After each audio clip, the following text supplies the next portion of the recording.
Bienvenidos al podcast bíblico de la Comunidad de Cristo. Aquí podrás escuchar la palabra explicada expositivamente. Si quieres conocer más de esta comunidad bíblica, te invitamos a que nos visites. Estamos ubicados en la hermosa ciudad de West Covina. Nuestra oración es que Dios hable a tu corazón y que tu vida sea transformada con el mensaje de Dios.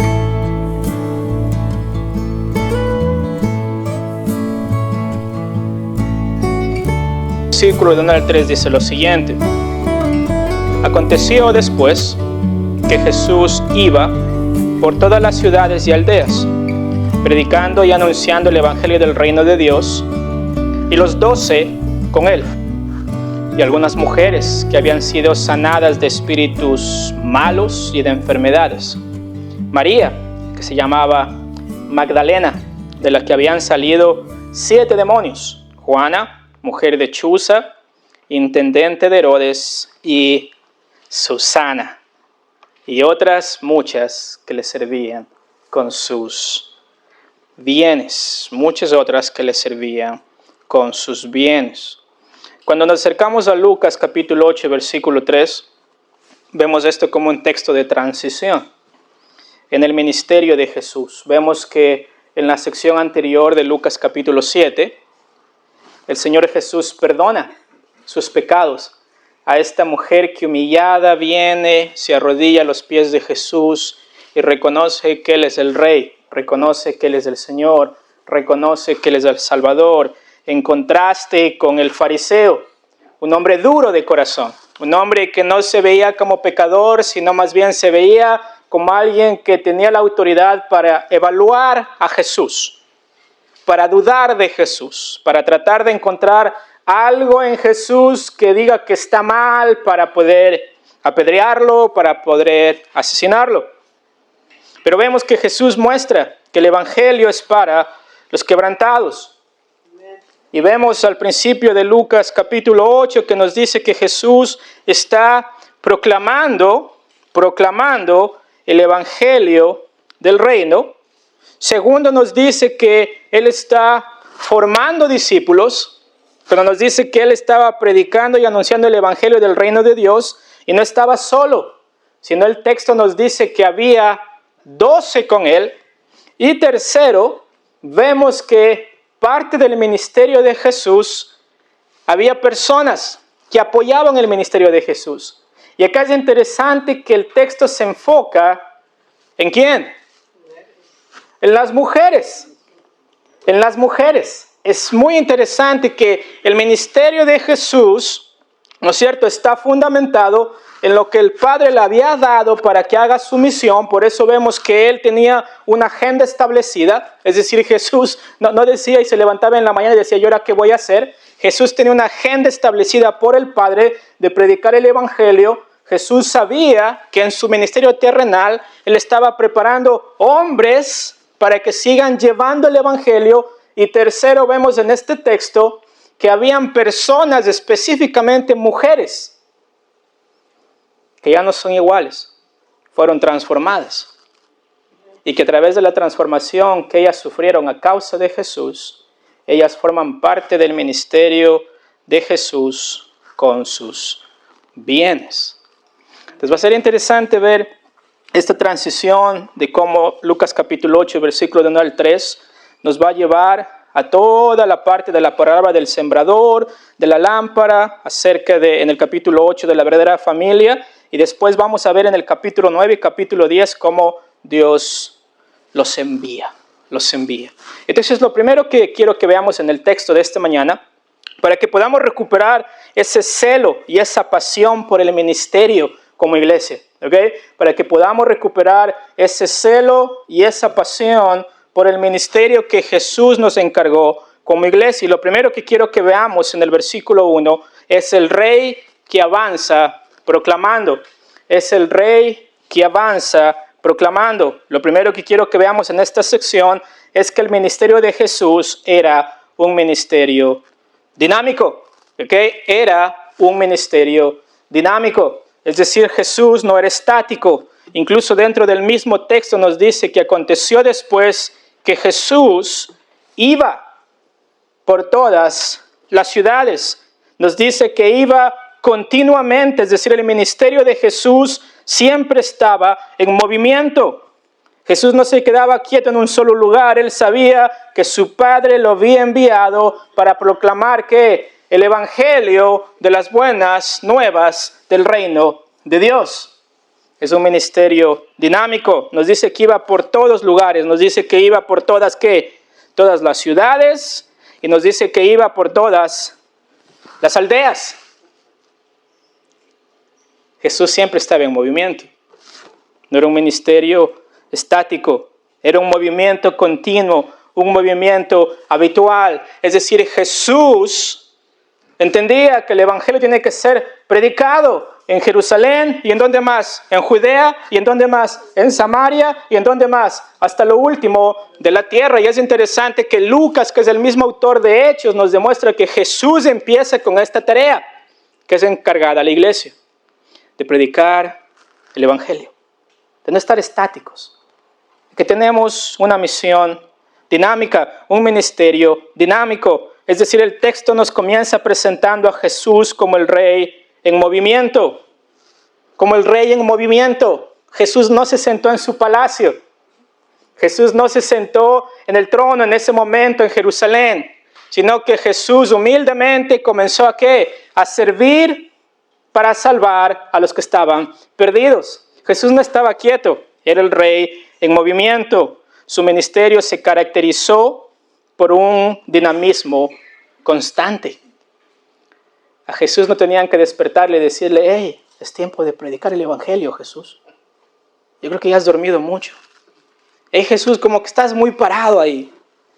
Como que no estás realmente predicando el evangelio. Jesús nos demuestra, mis hermanos, que esta acción habitual del ministerio que Él fue encargado de parte del Padre y que a nosotros nos encargó como iglesia, como la gran comisión, está compuesta por creyentes que no se quedan esperando, sino que salen y predican el evangelio a las personas.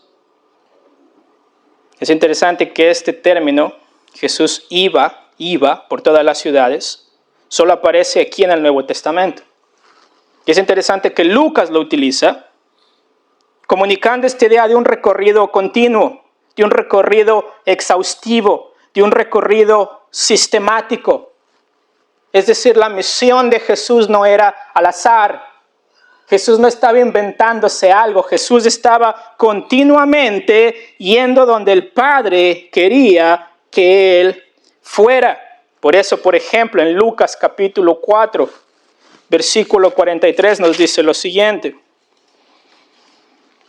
Miren lo que dice acá, versículo 42. Cuando ya era de día, salió y se fue a un lugar desierto. Y la gente le buscaba. Y llegando donde estaba, le detenían para que no se fuera de ellos. ¿Pero qué les dice Jesús en el versículo 43? Pero Él les dijo, es necesario que también a otras ciudades anuncie el evangelio del reino de Dios. ¿Por qué? Porque para esto he sido enviado. Era necesario que Jesús no se quede solamente ahí, sino que en su misión de predicar el evangelio vaya a toda ciudad y a toda aldea en la cual el Padre habría preparado para que Él vaya. Es decir, la misión que tenía Jesús no era el producto del azar. Era una misión bien pensada de parte del Padre para que el Hijo la lleve a cabo. Por eso hasta en Marcos capítulo 1, versículo 38 y 39 nos dice que Jesús predicaba en todas las sinagogas de Galilea. Había un plan detrás, era algo sistemático, ¿ok? Era una misión bien planeada de predicar el evangelio. Es decir, era un ministerio dinámico en orden, mis hermanos. Estaba establecido por Dios cuál era la tarea que Jesús debía llevar a cabo.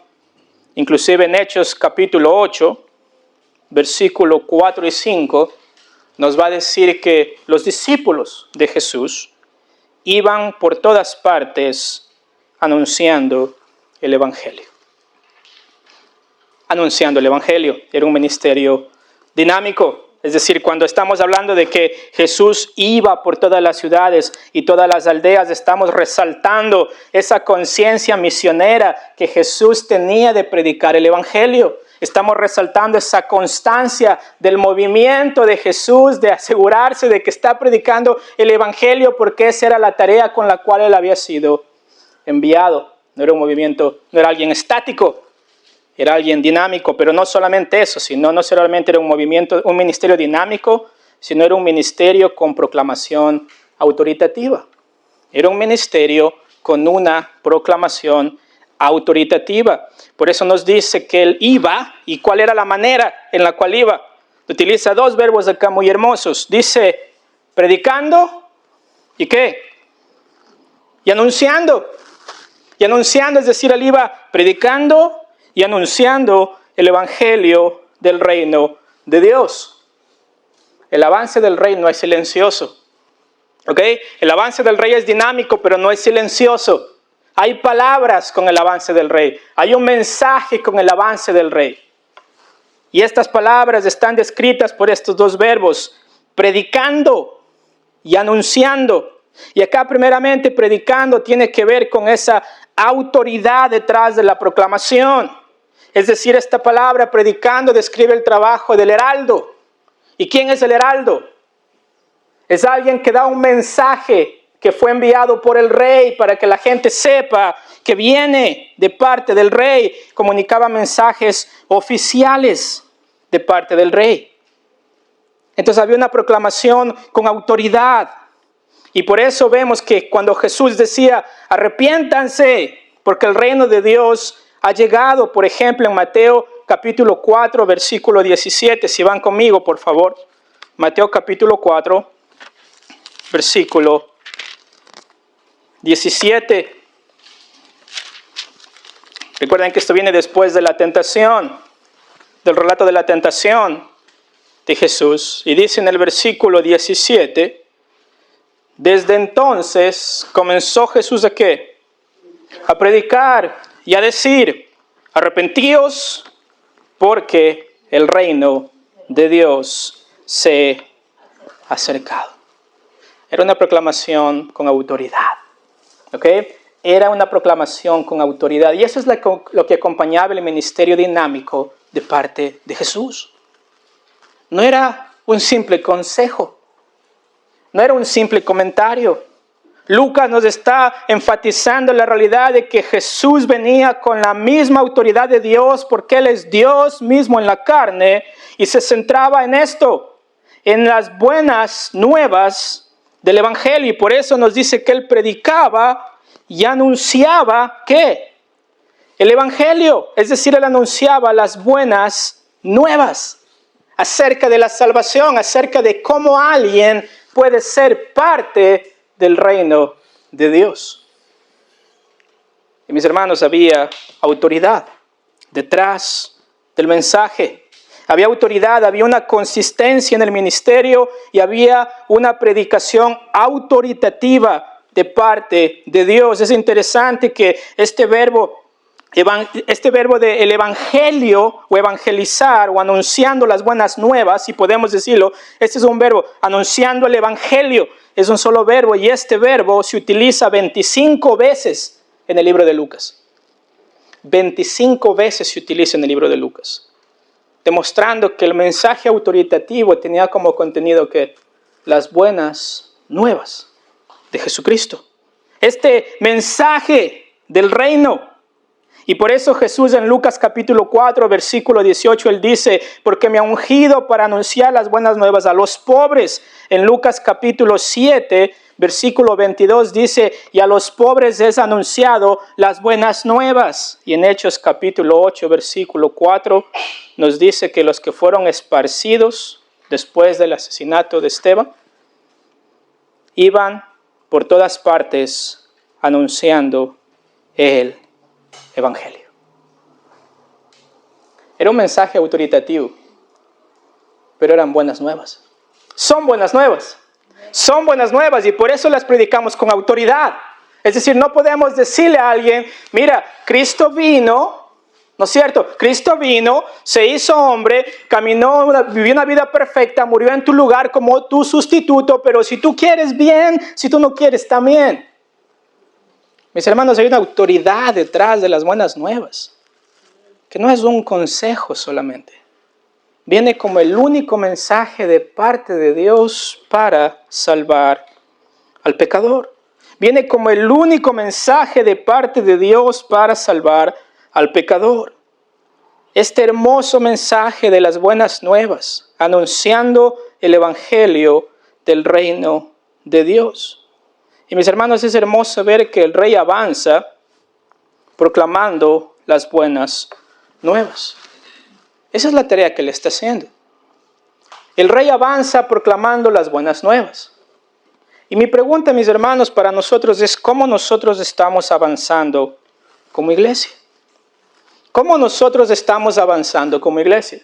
Si el rey es el que avanza proclamando las buenas nuevas, ¿cuánto más nosotros como iglesia no necesitamos hacer lo mismo? Entonces este es un recordatorio muy grande para nosotros de que como iglesia nosotros nunca dejamos de ser una iglesia misionera.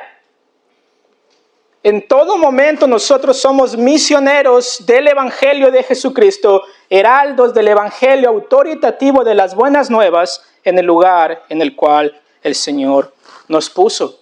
Segundo, nosotros como iglesia nunca dejamos de tener la responsabilidad de ser fieles al mensaje del evangelio. No estamos vendiendo, mis hermanos, moralismo, ni un mensaje de autoayuda. No, estamos proclamando con la autoridad de parte de Dios las buenas nuevas del Rey crucificado y del Rey resucitado. Por eso lo predicamos con autoridad, porque viene con autoridad de parte de Dios. Es decir, si el Rey avanza, mis hermanos, predicando el evangelio, nosotros como iglesia necesitamos hacer lo mismo. Necesitamos avanzar confiando en esta palabra que trae el evangelio de Jesucristo. Necesitamos avanzar con la autoridad que Jesús avanzó para proclamar el evangelio. Jesús decía con autoridad, arrepentíos. El apóstol Pedro decía con autoridad, arrepentíos y convertíos porque el reino de Dios ha llegado. Y mis hermanos, cuando escuchamos el mensaje del evangelio, mis hermanos, ¿qué corazón no se va a mover al saber que Cristo Jesús, siendo perfecto, murió recibiendo la ira de Dios en la cruz para que el pecador pueda ser salvo y el justo lleve sobre sus hombros el castigo por mis pecados? Es un mensaje autoritativo, pero es un mensaje de esperanza. Y mis hermanos, el rey es un rey de esperanza. Jesús iba por toda aldea y por toda ciudad y por toda sinagoga proclamando un mensaje, ¿no es cierto?, con un ministerio dinámico, pero con un mensaje de una proclamación autoritativa. Y mis hermanos, nuestra misión ha sido establecida por la palabra de Dios, y por eso decía al principio que la misión de Jesús era dinámica, pero no desordenada. Jesús decía, me es necesario ir allá. Cuando Jesús resucita al hijo de la viuda de Naín, ustedes pensaban que Jesús se cruzó solamente con la mujer y dijo, oh, aquí hay un joven muerto, vamos a resucitarle. Mis hermanos, Él estaba con el horario divino. Y nosotros como iglesia no somos exentos de eso. Estamos en horario divino, estamos bajo la soberanía de Dios en la misión que Él ha establecido. Y sea donde vamos, mis hermanos, sea donde estemos, necesitamos ser fieles a ese horario divino que el Señor ha establecido. Por eso en Romanos capítulo 10, si van conmigo, por favor, en Romanos capítulo 10.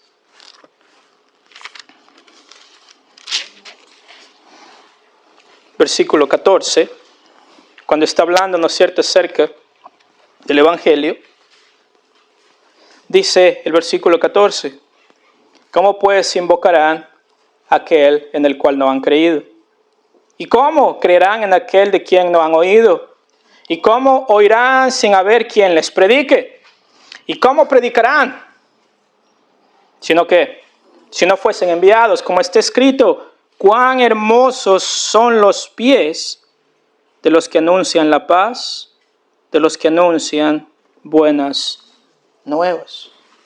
Mas no todos obedecieron al Evangelio, pues Isaías dice, Señor, ¿quién ha creído a nuestro anuncio?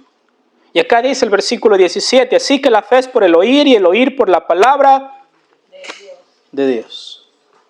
Tenemos una tarea, mis hermanos. Nuestro ministerio no es estático.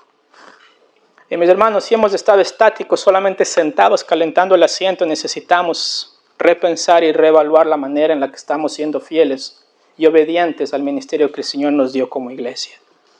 No podemos estar estáticos, necesitamos ser dinámicos. Pero necesitamos entender que el mensaje que tenemos es una proclamación autoritativa de las buenas nuevas del Evangelio. De las buenas nuevas del Evangelio.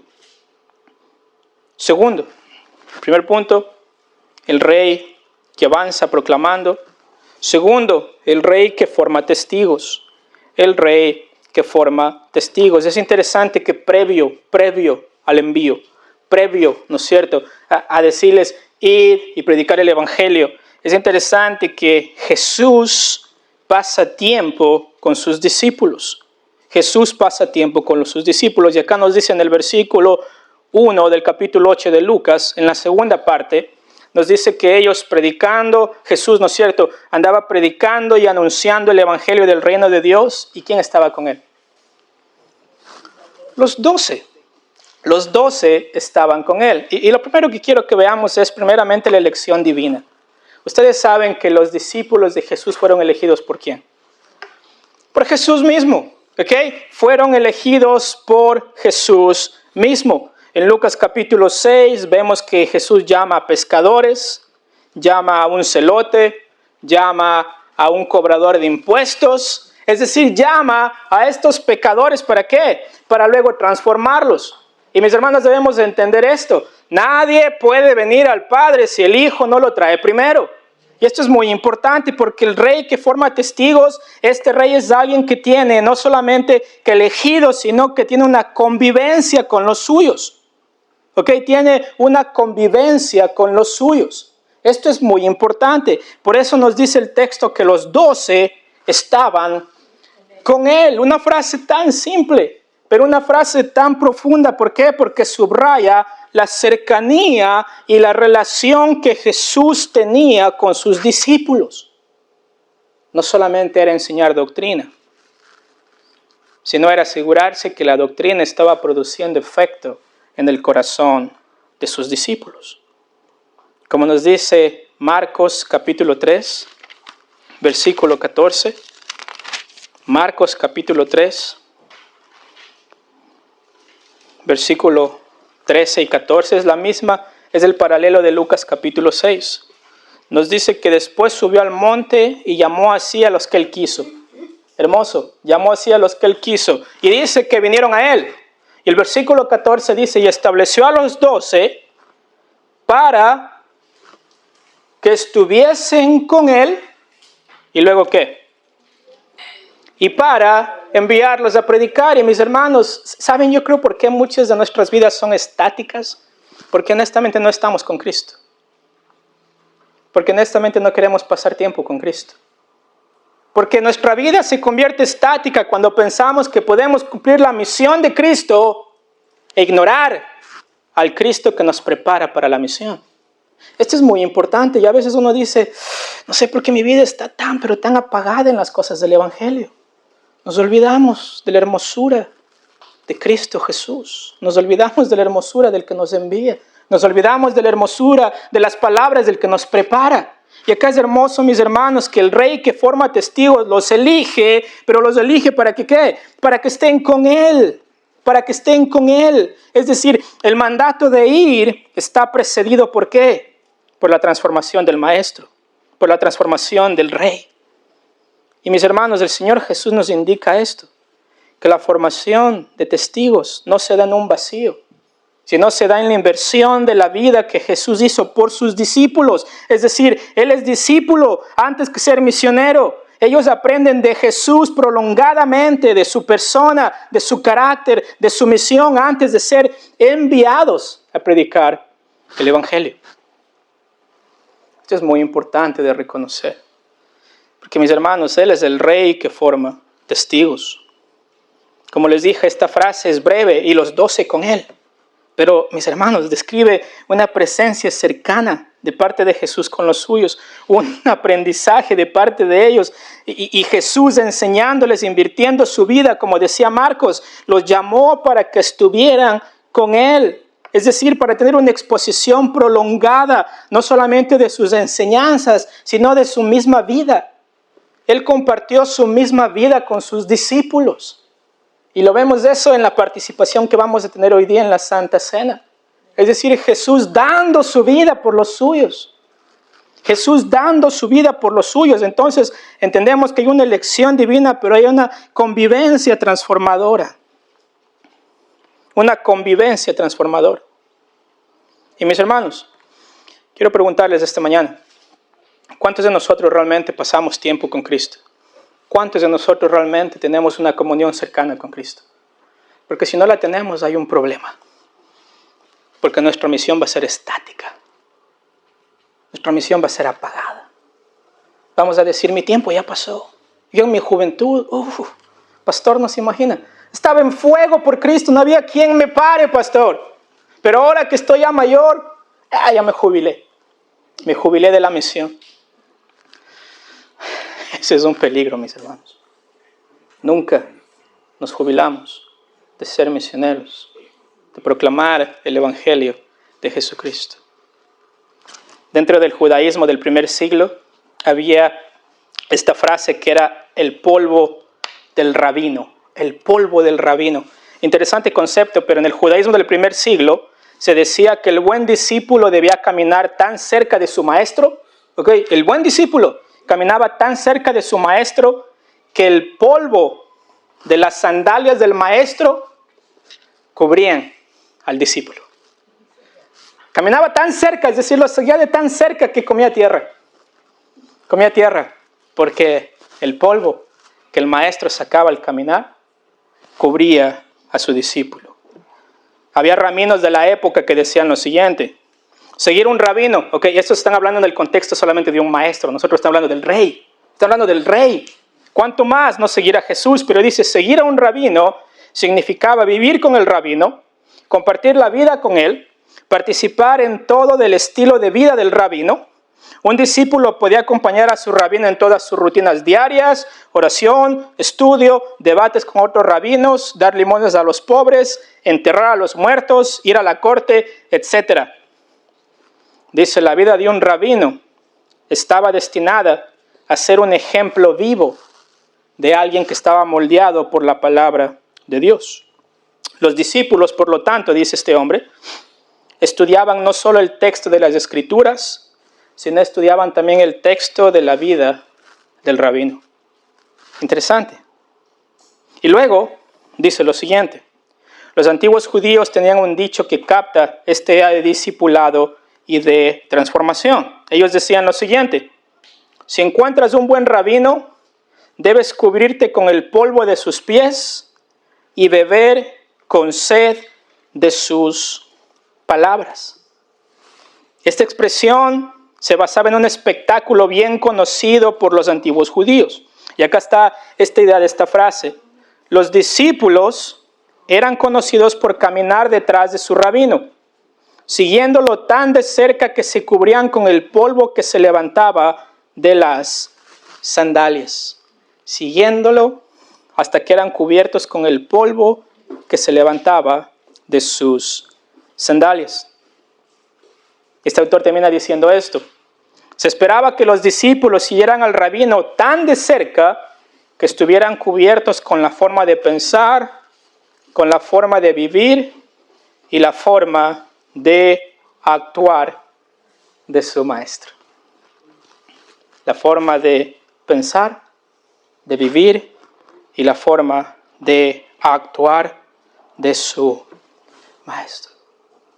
Y mis hermanos, esta pregunta es algo que todos los días debemos de hacernos, ¿no es cierto? Y es, ¿qué tan cerca estoy de Cristo el día de hoy? Es decir, ¿qué tan cerca estoy de Cristo?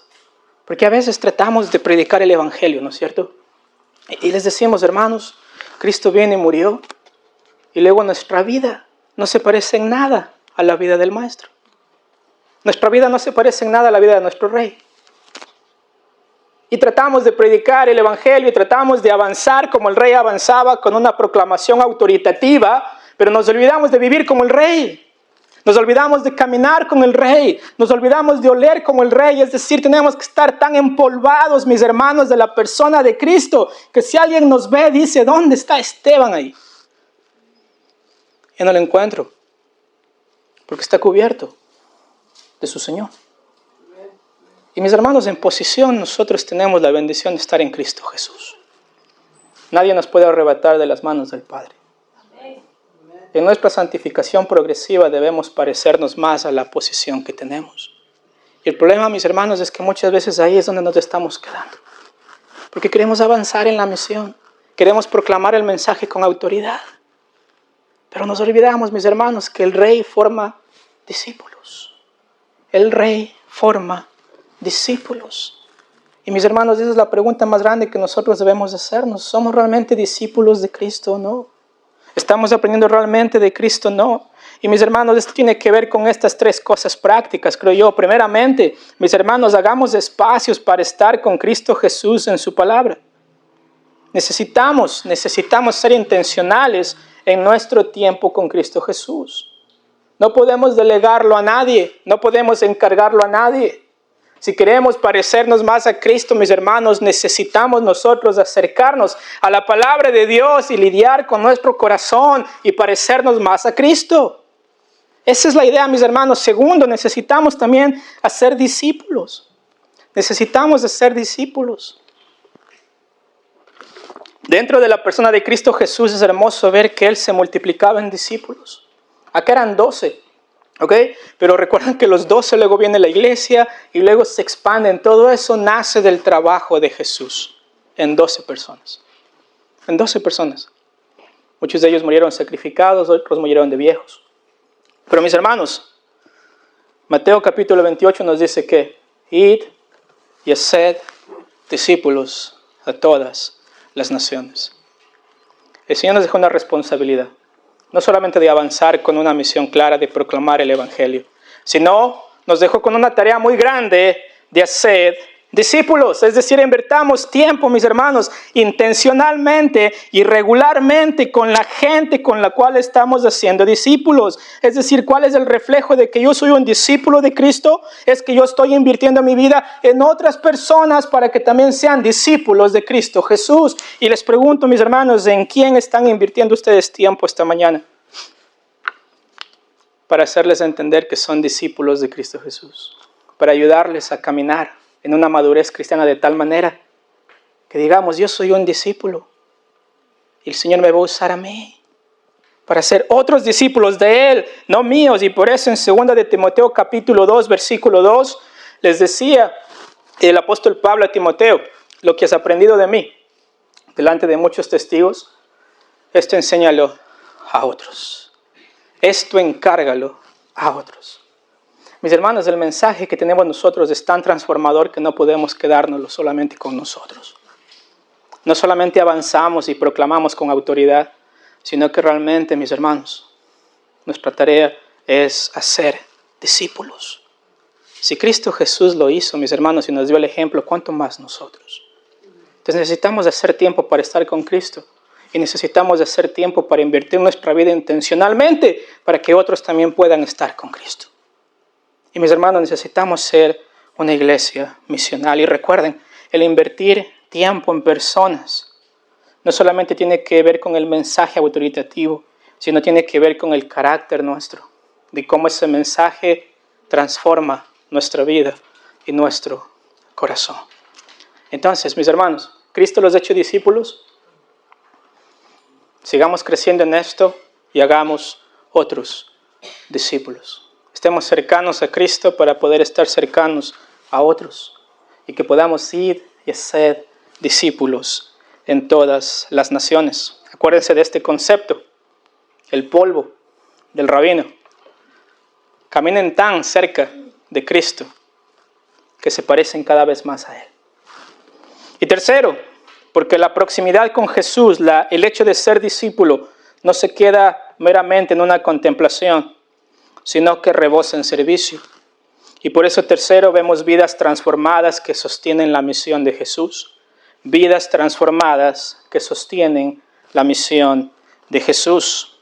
Es interesante en esta sección que primeramente Lucas destaca a mujeres. Y nos dice que estas mujeres en el versículo 2, y algunas mujeres, es decir, Jesús estaba con los 12, ¿y con quién más? Y con algunas mujeres, ¿ok? Que estaban dispuestas ¿a qué? A seguirlo, exacto, estar con Él. A que al polvo de su Señor también esté con ellas. Y dice acá que algunas mujeres que habían sido sanadas de espíritus malignos y de enfermedades. Lucas destaca primeramente a María Magdalena, que luego nos va a decir que fue liberada de ¿cuántos demonios? De 7 demonios. Esta mujer estaba atormentada. Ustedes pueden imaginarse el alivio cuando el Evangelio llega a su vida. Y ahora ya no son 7 demonios, sino ahora es Cristo con ella. No demonio se va a atrever a acercarse a María Magdalena nuevamente. Y nos dice que estaba Juana, mujer de Chuza, intendente de Herodes, y Susana. Y acá es interesante porque nos da estas 3 figuras, ¿no es cierto? La primera figura nos dice primeramente una mujer que tenía 7 demonios. Es decir, no sabemos de qué estado de vida ella, de qué estado social era María Magdalena. Algunos dicen que era prostituta. No es la misma mujer de la que hablamos en Lucas capítulo 7, es otra. Pero lo que sí nos dice es que tiene una vida cuestionable, con 7 demonios.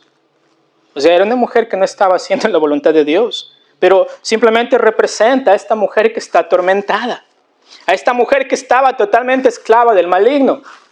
Con Juana nos demuestra a esta mujer que está en la alta sociedad, ¿ok? Está en el palacio. Su esposo está asistiendo a Herodes Antipas.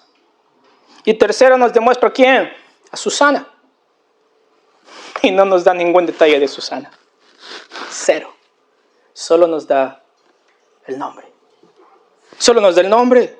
Y lo que nos dice de estas mujeres, primeramente, mis hermanos, es que se confirma que Jesús había hecho algo por ellas. Y esta obra que Jesús había hecho por ellas era una obra completa, era una obra permanente. No era una obra medias, era una obra completa y era una obra permanente. Y mis hermanos, ese es el trabajo que Jesús hace en nuestras vidas.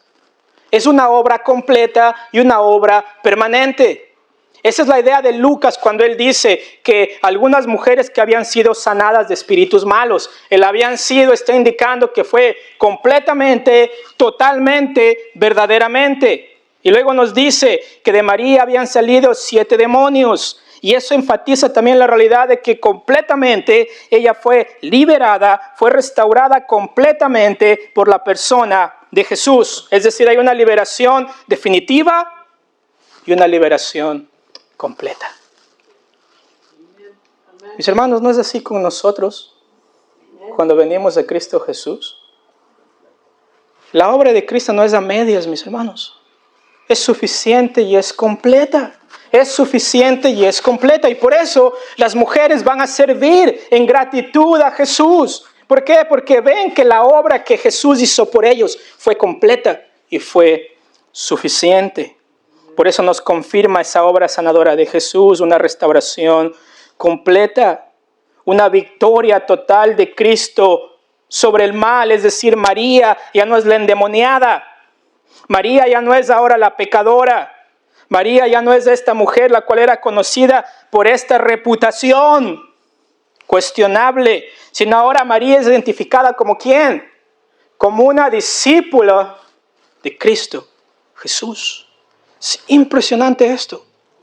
Uno piensa, ¿alguien que tenía 7 demonios puede ser un discípulo de Cristo?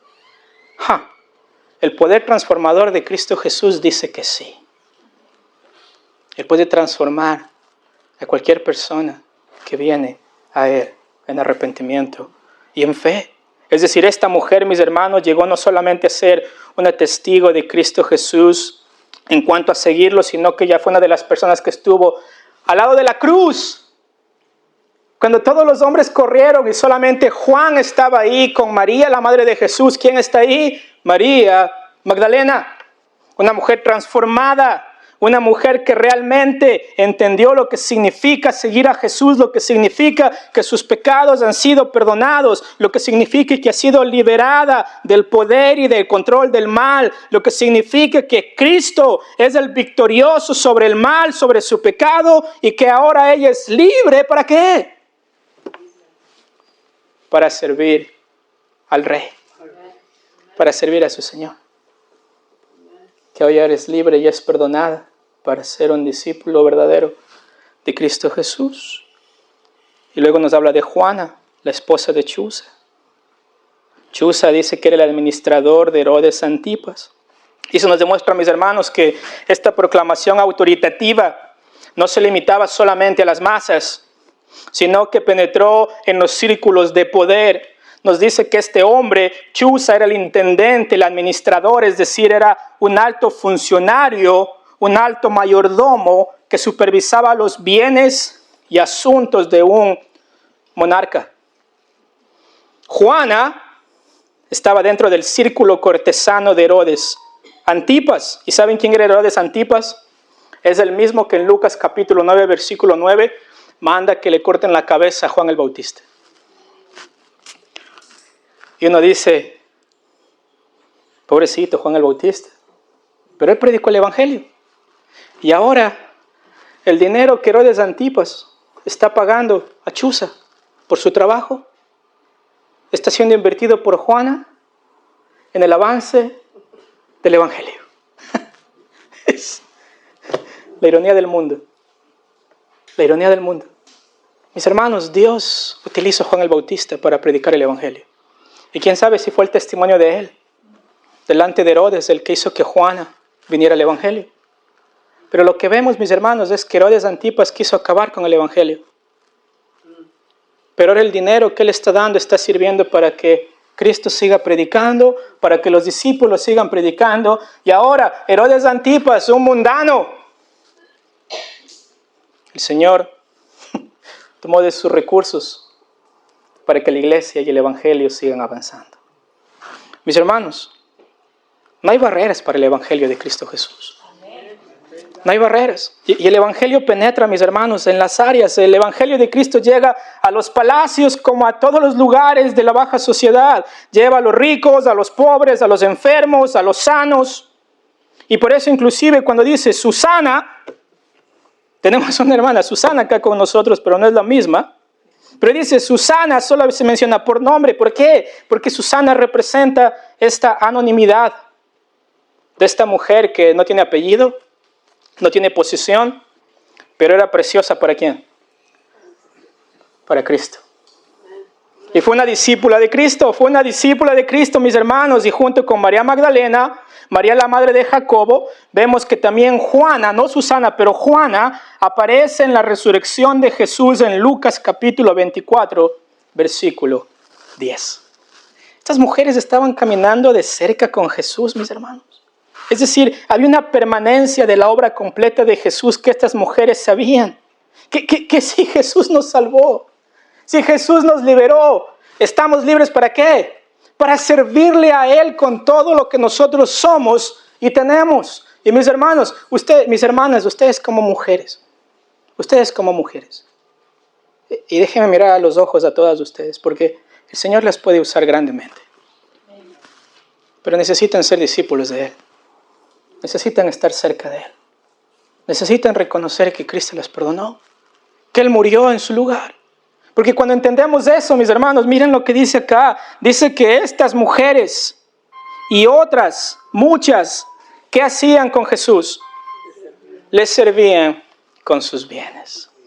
Daban de lo suyo, eran generosas para que el Evangelio de Jesucristo siga avanzando.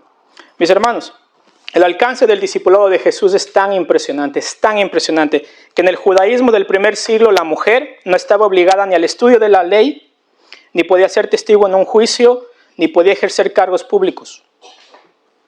Había unos rabinos que oraban la siguiente oración, ¿ok? Tosefta Becarod oraba de la siguiente manera: bendito seas Dios que no me hiciste gentil, que no me hiciste ni esclavo, ni mujer. En el templo de Jerusalén las mujeres estaban, ¿qué? Restringidas al atrio exterior, al llamado patio de las mujeres, donde solamente observaban los sacrificios de lejos. Pero mis hermanos, ahora estas mujeres están cerca ¿de quién? Están cerca de Cristo, porque fueron transformadas por Cristo.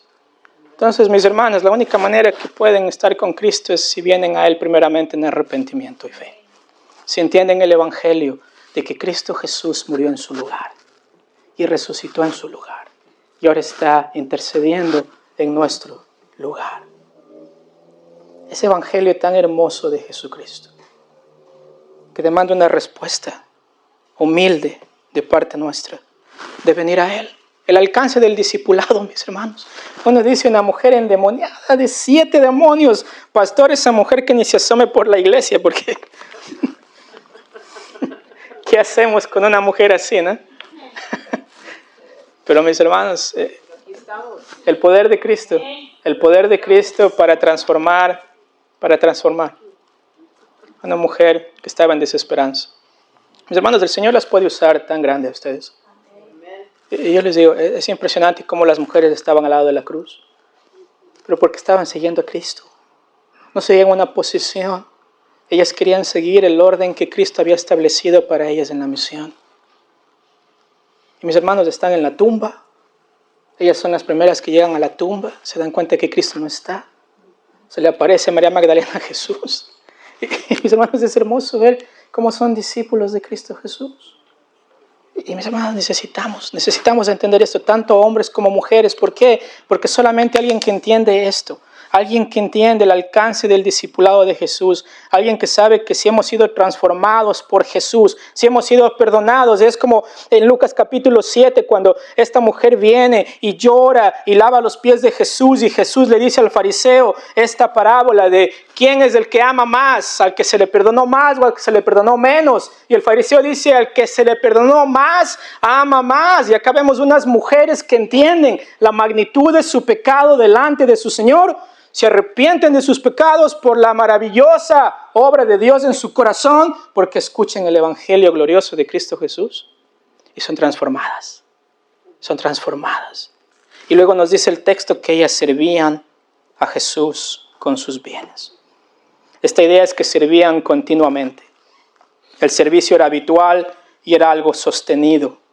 Y el hecho de hablar con sus bienes era el hecho de ser buenas mayordomos de lo que Dios les había dado. Porque la gracia recibida, es interesante, alguien dijo esto, se convierte en gracia compartida. Y acá John MacArthur en su comentario de Lucas 6 dijo lo siguiente: estas mujeres representan la respuesta natural de corazones agradecidos, que habían experimentado la liberación y el perdón de Cristo Jesús. En una cultura donde las mujeres eran marginadas, Jesús las elevó a una posición de dignidad espiritual y las incluyó entre sus seguidores más fieles. Leon Morris dijo lo siguiente: Lucas muestra de manera única la participación de las mujeres en el ministerio de Jesús.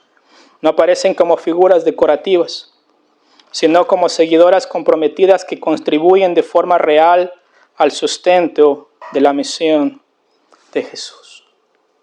Mis hermanos, ahora esta exhortación es general. ¿Cómo nosotros estamos en agradecimiento aportando a la misión de Jesús? ¿Cómo lo estamos haciendo? Porque tal vez estamos estáticos, tal vez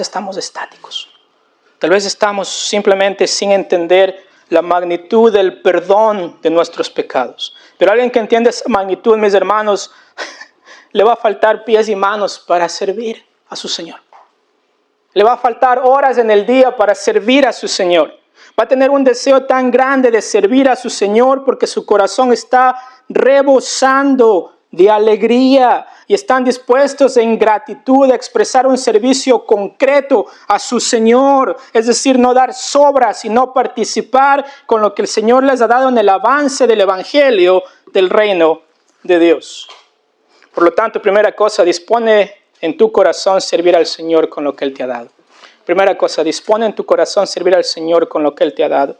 Segundo, dispone en tu corazón el servir en la iglesia de Cristo. Sirve en la iglesia de Cristo. Sirve a tus hermanos en Cristo. Siempre hay una necesidad en medio de nosotros.